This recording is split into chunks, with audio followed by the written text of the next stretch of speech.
I saw with my own eyes the Sibyl at Cumae hanging in a cage, and when the boys said to her, "Sibyl, what do you want?" she answered, "I want to die." Petronius, Satyricon, bit of a dance, bit of a song, travelogue, pornography, my first appearance on the literary scene in the late 1st century, around 67 AD. Dante Gabriel Rossetti saw it, said it, sort of, too, in 1873. I saw the Sibyl at Cumae, one said, with mine own eye. She hung in a cage and read her rune to all the passers-by. Said the boys, "What wouldst thou, Sibyl?" She answered, "I would die." All the famous poets from pre-Raphaelite to postmodern invoke me, but maybe no one would remember if it wasn't for T.S. Eliot, anagram, raising my spectre as a peeling poster girl for The Wasteland in 1922.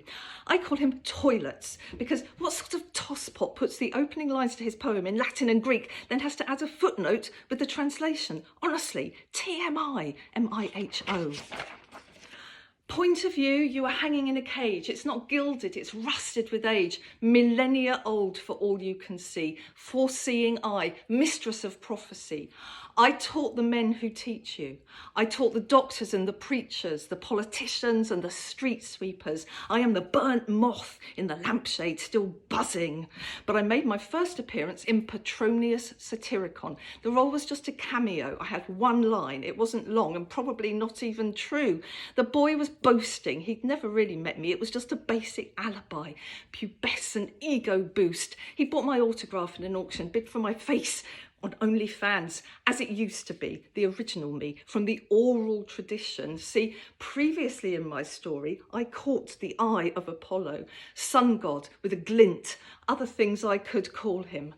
Golden balls wanted me, like he wants every nymph on legs, till they turn into trees to escape his beam.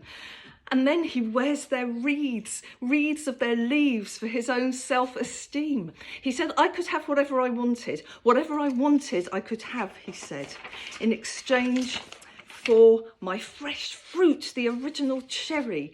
It was not a pretty scene, quite an ugly scenario. We were like animals. Well, I was. It was on the beach in primordial times, and I suppose I'd recently crawled from the sea, though he must have entered the picture from the wings or from above on strings. So when he asked what I wanted, all I knew was a handful of sand, seaweed barely covering my rear, and the fear that my end was nigh. I answered, "Let me live," and tossed it in his gleaming eye. I wanted to live as many years as there were grains of sand stuck with tears and sweat and blood to the lines of my hand. I wanted to see an empire rise and fall and rise again, land where there was sea and sea where there was land. I wanted to watch one dynasty overthrow another and then be overthrown in turn, to see the tables turned, the throne overturned, its splintered seat and legs and back burned in the fire set by subalterns. I wanted to see a long line of kings and queens gradually ruling themselves out, to witness suffrage and prohibition, coup and coalition, feuds and feudalism. I wanted to see the revolution in revolutions. But gradually, over the centuries, doubt crept in. And now, yep, I regret everything. Crying over spilt milk, sucking my thumb, walking on the grass, talking back to my mum, giving the wrong answer, spitting, swallowing, battening down the hatches, unsupported borrowing, smoking the grass, taking the last biscuit, getting 20% off, a glimpse of nipple or pubic hair. I regret it all. Global warming, gaslighting, hothousing, cold shouldering, not going, leaving early, staying up late, the fall of the Roman Empire, the rise of the Nazis, the partition of India, the annexation of Austria, the troubles in Ireland, the collapse of the Berlin Wall. I regret it all. The rising sea levels, the quantitative easing, the sunspots, the tin pots.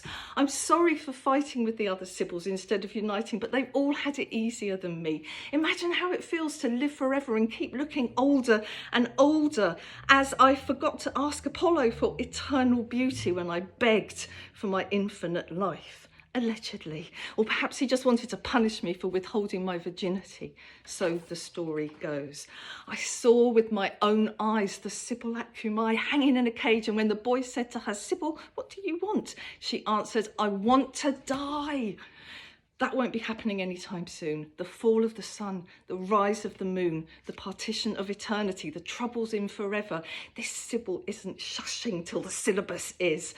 The annexation of infinity, the collapse of physicality. Look, I'm as wrinkled as the raisins bought for Christmas baking, still open in their wrapper 2 millennia later.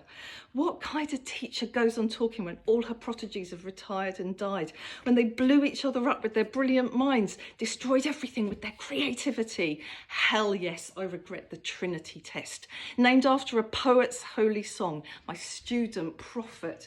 John Donne's sonnet gave its name to that deadly bomb, and even that can't stop me going on and on and on.